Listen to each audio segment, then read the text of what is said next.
I think then that this is good in view of the present distress, that it is good for a man to remain as he is. Are you bound to a wife? Do not seek to be released. Are you released from a wife? Do not seek a wife. Oh, wait. What did you just read? Read that again. Are you bound to a wife? Do not seek to be released. Are you released from a wife? Do not seek a wife.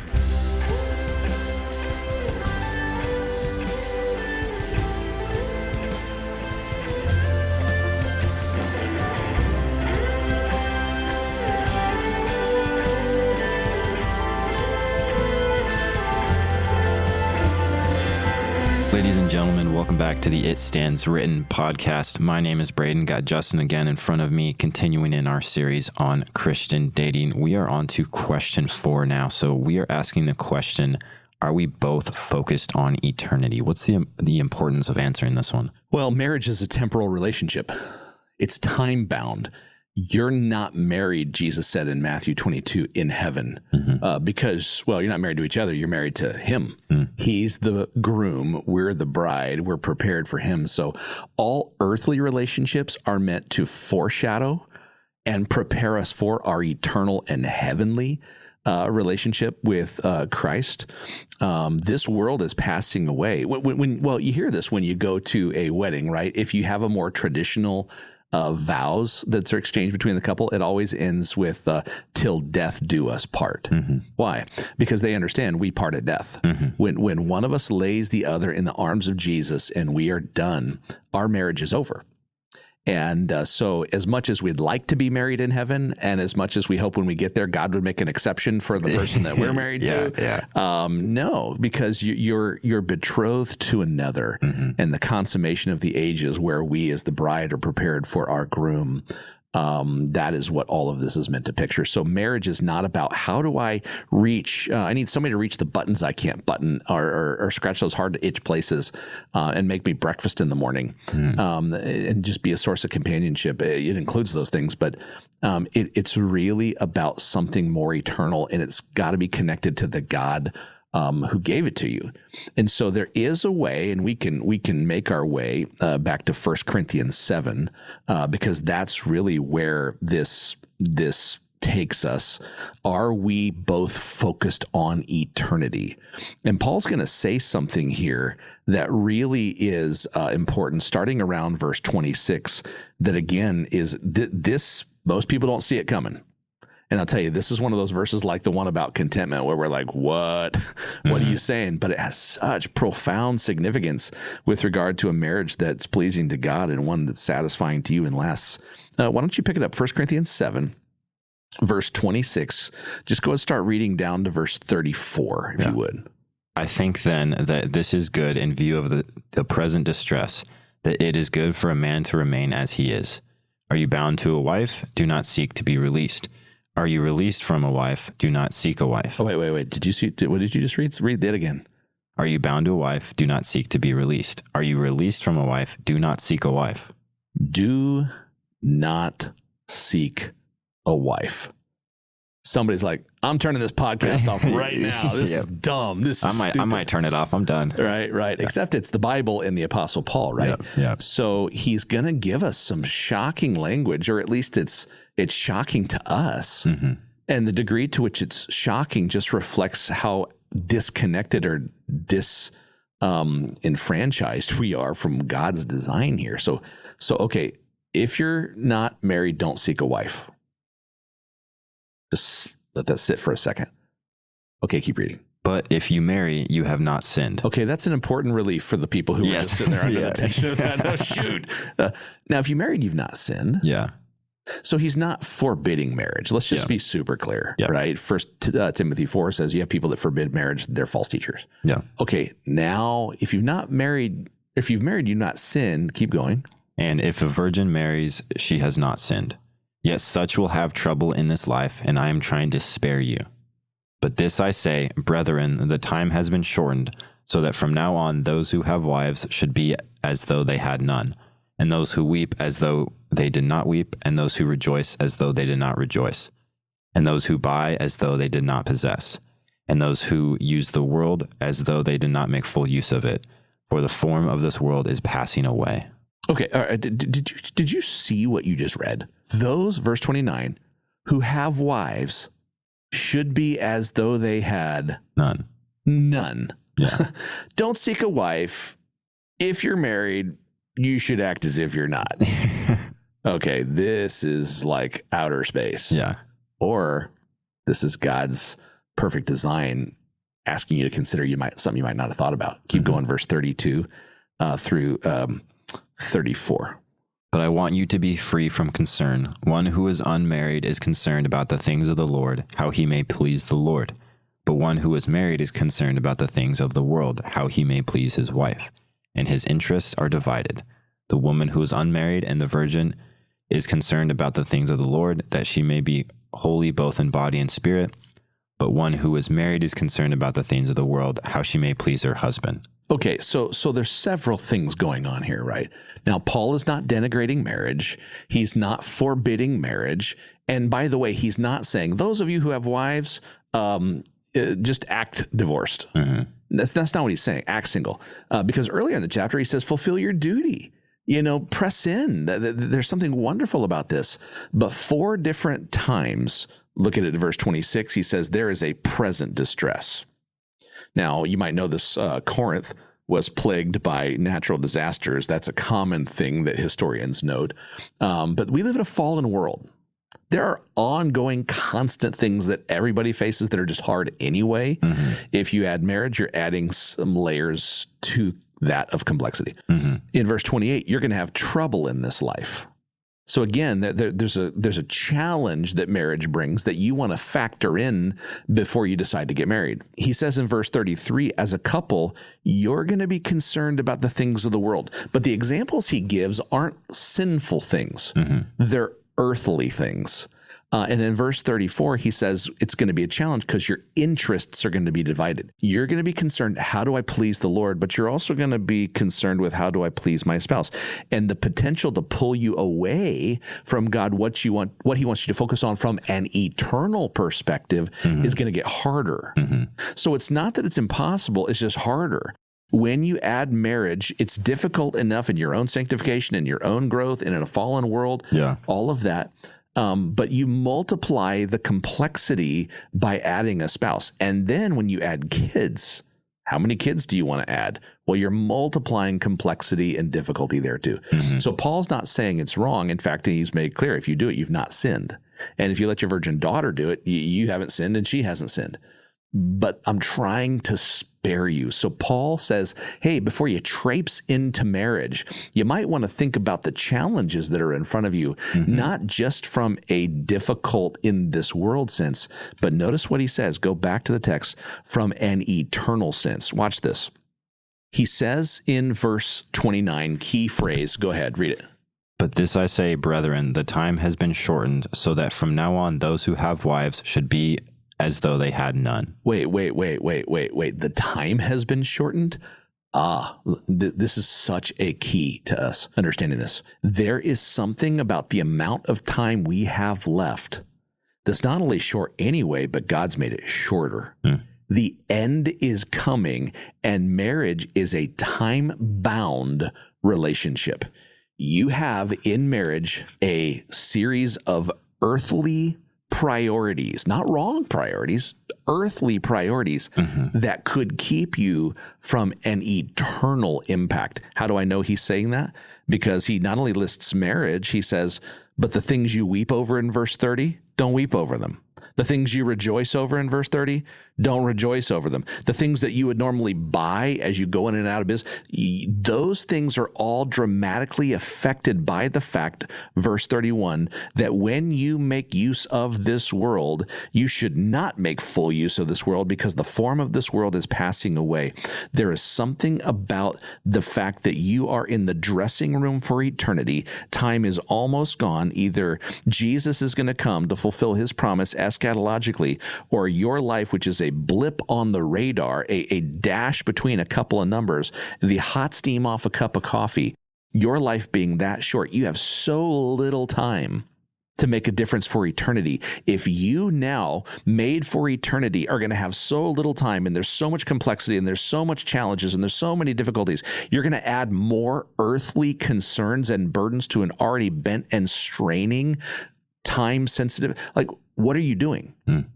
Now, he's not forbidding marriage. Again, we underline that, but I think this is what he's saying, and this is a beautiful principle. I shouldn't get married to that person unless I am more effective for eternity than apart. And if getting married locks me into this time-bound, complicated, earth-focused, non-eternal priorities, it's a mistake.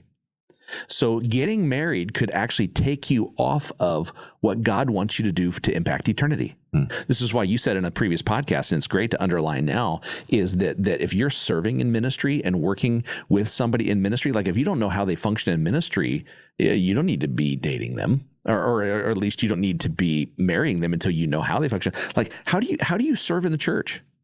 Like, if I see someone who has no commitment whatsoever to a local church, and all their priorities are earthbound, well, Sundays football, Sundays, family days, Sundays, we can't go because we go to the cabin on the weekends, or we're going to be in Disneyland, and I can't possibly give myself all these things that we do. Like, if you are earthbound as a single, you know what you're going to be to your spouse who's trying to make an eternal difference?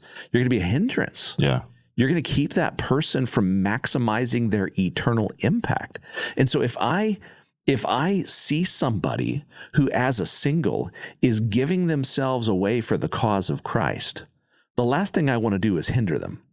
If marrying them allows us to do that better and with greater force and joy and glory to God, do it. If we're actually keeping each other from what we would have been otherwise doing for the Lord, then we're making actually a mistake here in advancing. So the picture is, are we more impactful for eternity? And you got to have some ways to measure that. What comes to mind as you think about ways to measure that? Like, what are some ways that you can gauge? I mentioned a couple here, like, okay, so we're involved in ministry. Yeah. Okay, so like, what are some more specific things? I think just other close personal relationships that you have, like as guys, like your guy friends, like, if you get married, you might have less time for your guy friends because your wife is your priority. That's true. But if all of your time is spent with your wife and you're just forsaking your friends, then that's distracting you from a brother that the Lord has placed into your life to pour into. Yeah, absolutely. And Jana's great with that. She will free me up to go function in the ministry with the gifts that God has given to me. And she knows my gifts. She wants to support me in that. I know her gifts. I want to support her. And so there's a way that I can actually free her up to do that more and better. And she does that for me. Yeah. But then when we do it together, there's great synergy as well, because that we support and help one another in what's eternal. Now, when you add kids, what do you add? You add, I'm standing in line at 2 a.m. for formula because we're out, endless piles of laundry. You add a dog to the mix. We got a dog now. I love him, but man, I can't go very far. Who's going to let out the dog? Who's going to feed the dog? Who's going to watch the dog? Like, I have to say no to certain things that God has put in front of me because of a dog. So, or because of a kid. And so again, if I'm married and I have a family, let me make sure that I don't misspeak here. My family is my most important ministry. Yeah. So if I'm going to choose to have a family, I'm going to minimize the impact outside of my family.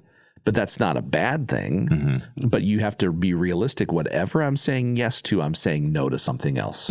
So what am I saying no to? And if what I'm saying no to is an eternal priority, it's the wrong direction. Yeah. It's the wrong thing. Doesn't mean you say yes to every possible thing you could ever do.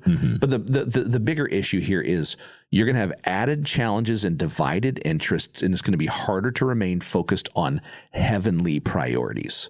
So Paul argues that if you're going to enter into marriage, you ought to have the mindset that the time is short. So I live with urgency, eternal urgency. But what else? What else comes to mind as you think about that? I think another one on top of kind of goes in with ministry, but like missions. And there's definitely people that, gifts of singleness, are not getting married, not pursuing that, and they go and do missions. And if that's where your heart is, that's where the Lord's calling you, and you're pursuing a marriage, then that marriage is something you need to say no to. But on the flip side, you could have that you could do missions better with a wife. If you're able to go and do missions with a wife and serve the Lord that way, then, praise God. Mm-hmm. Yeah, I think so. I think that's a great example. What common calling has God given to us? What things are we both committed to? Is it just you're going to do your thing and I'll go, yeah, you can do that, and I'll do my thing, and just don't get in the way of that? That's not it. Mm-hmm. But there's a united joy because the two become one. Yeah. So you're absorbing that into one another. And this is why, and I've seen guys make this mistake. You talk about missions where it's like, well, hey, our missions board really believes you should be married before you go on the mission field because, avoids temptation, you need a helper, you need a domesticated partner. And so what ends up happening is you go to the mission field, we're not one. Our ministry is a wreck because our marriage is a wreck because we have no idea how to do this. And what we're doing? We're coming home from the mission field. I can't tell you the number of people.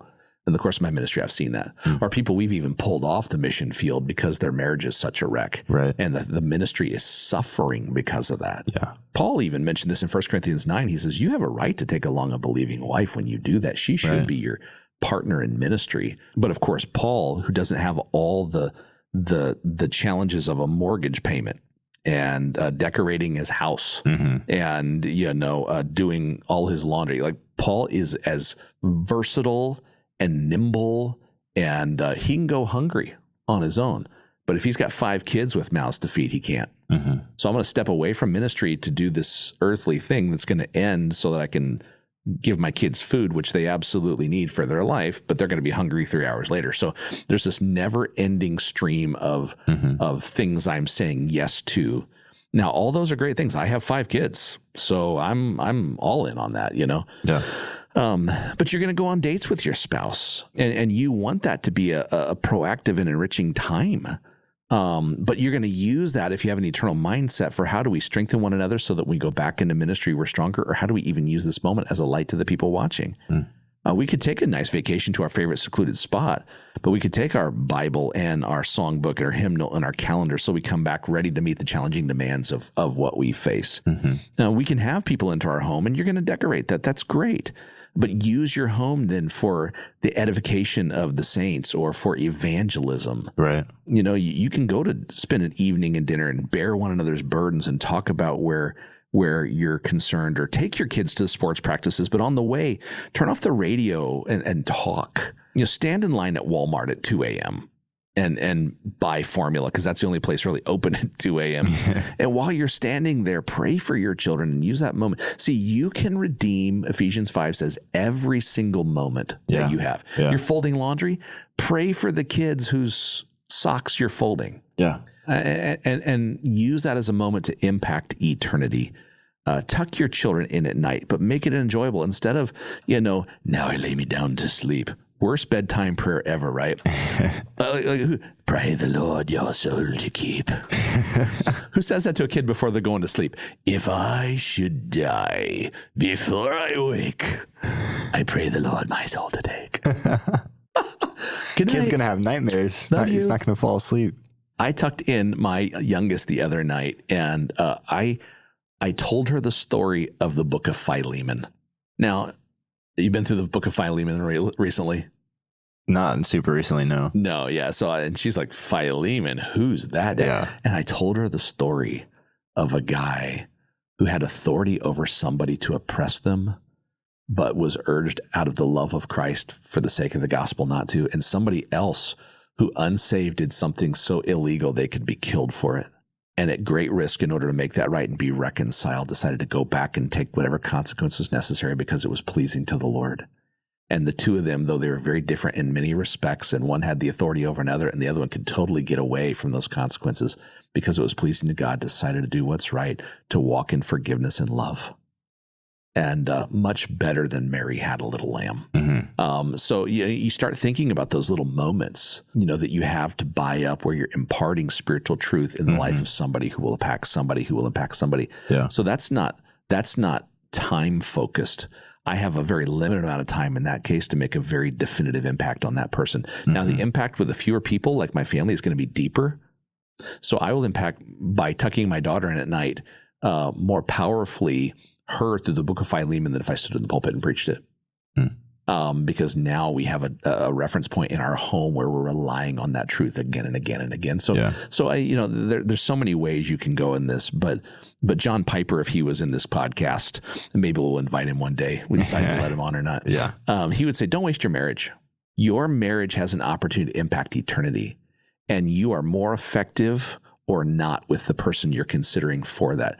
And the question is when your marriage is over, what will be the lasting effect of having been married? Will it be greater fruit, more people in heaven, greater sanctification, both of you more in love with Jesus, more people affected by your gifts in his kingdom for the glory of God? Or we went to soccer practice.